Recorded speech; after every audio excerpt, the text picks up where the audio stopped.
Well,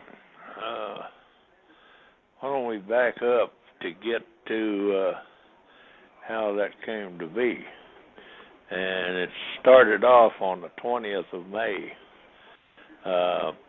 Ted and Bob Alcorn, his partner, Frank Amer and Manny Gauld, his partner, were tracking Clyde and Bonnie down through Missouri and Arkansas. And Clyde and Bonnie were waiting in the car there at Shreveport at the Majestic Cafe while Henry was inside getting 3 sandwiches and 3 drinks to go. And while they're waiting there, a constable comes by. Now, if Clyde had sat still, he probably wouldn't have gotten bounced. But he rabbited, took off, and all that tire screeching and everything, Henry parted the curtain, saw what was going on just as the constable goes by after Clyde. He tells the people, says, I'll be right back. And he stepped out the front door, and he was gone.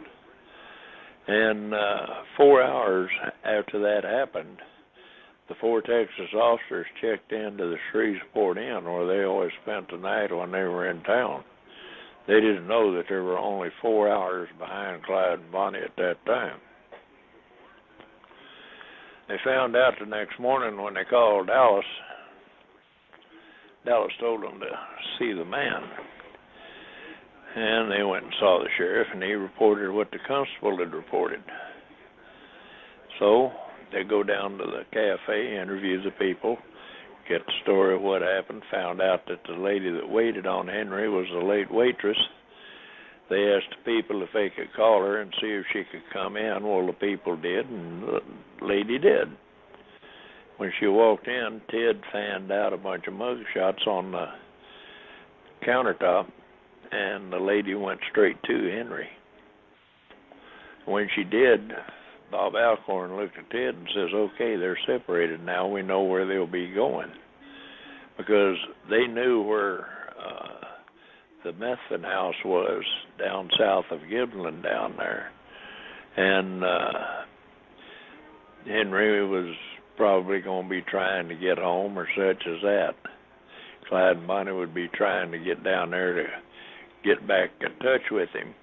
They also knew where the old John Cole house was that Clyde and Bonnie had been hiding out in. The only problem with that is that the law enforcement officers knew where it was, but they just hadn't been able to catch them there.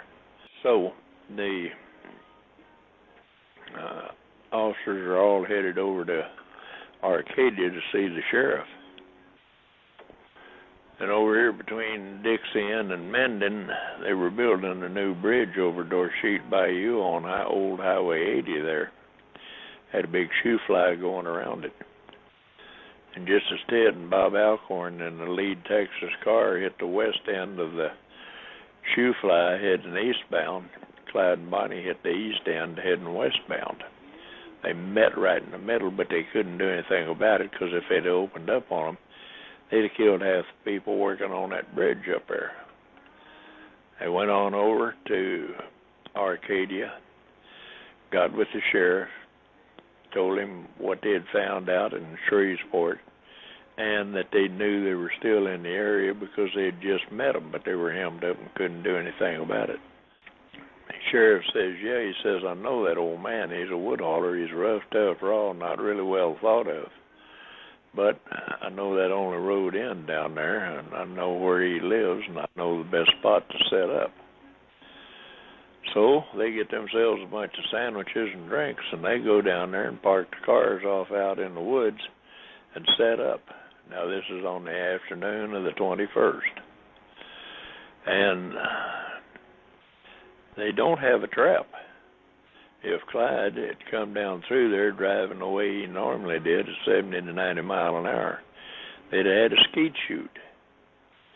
And every time a vehicle had come by, everybody's up, weapons to shoulder, sighting, oh, hell, that's not him, setting back down. There was no such thing as an adrenaline curve down there. Ted said there were a lot of spikes, but no adrenaline curve. And they take And this all keeps going until 4 o'clock the morning of the 23rd. And here comes old man Methvin out in his truck. Well, when you look up in the road and you see 4 guys wearing badges carrying shotguns, and one of them's pointing at you and saying, "Son, I want to talk to you," you're naturally going to stop and discuss the pleasantries of the day. Ted said that old man was not giving them any straight answers at all after the first question. The first question they asked him, "What are you doing out this time of night?" Looking from a boy, he hadn't come home yet.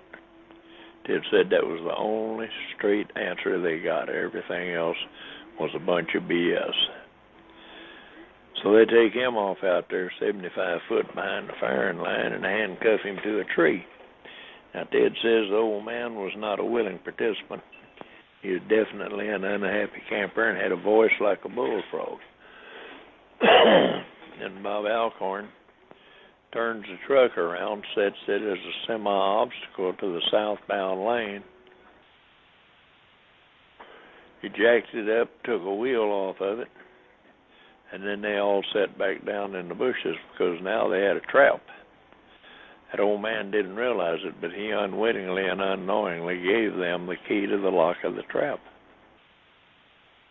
And everybody's sitting there.